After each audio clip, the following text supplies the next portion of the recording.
Dans le film Memento de Christopher Nolan, l'acteur principal se réveille chaque matin en ayant complètement perdu la mémoire.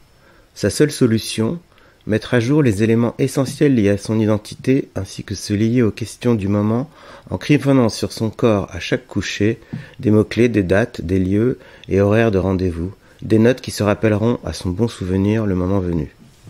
Sa peau devient un médium, une sorte de carte, un agenda, un manuscrit au stockage assez réduit puisqu'il ne peut jouer sur la tridimensionnalité d'un cahier ou la densité d'un disque dur. Et l'encre s'efface, coule, bave, mais ce corps nu qui le transporte reste cependant l'outil le plus pérenne comparé à un objet extérieur tel un cahier ou un ordinateur qui aurait le désavantage ultime de se perdre. Dans son cas, un corps augmenté d'une prothèse mémorielle serait finalement trop dangereux. Mais cet exemple nous montre à quel point notre mémoire individuelle est hautement fragile et lorsqu'elle se transmet, c'est via des vecteurs faibles tels que la parole à un proche, des photos ou les témoignages subjectifs de ceux avec qui nous avons partagé quelques moments de vie. Les souvenirs de soi sont paradoxalement toujours en devenir et dans le spectre temporel qui va de notre naissance à notre mort, la part mémorielle objective, factuelle, qui ne dispute aucune variation des effets arrangeants de notre cerveau, reste finalement très mince.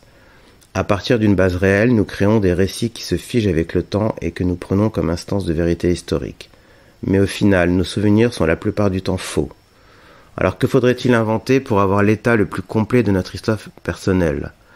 Un appareil vidéo qui capte tout, seconde après seconde, en vision panoptique.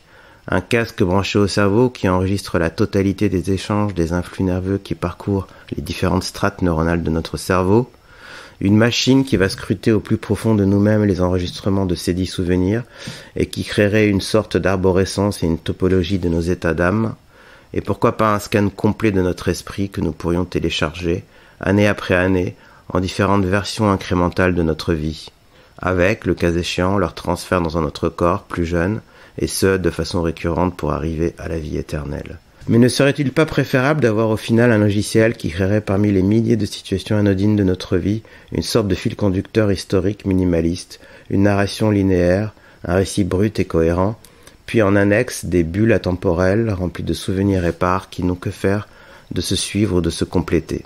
Les liens seraient ailleurs, des visages, des voix, des cris, des peurs, des sensations, des souvenirs futiles, inutiles, et qui reviendraient dans cette configuration logicielle comme le ressac d'une mer agitée, ou de nuages mémoriels qui voyagent au gré d'une météo émotionnelle et non prédictive.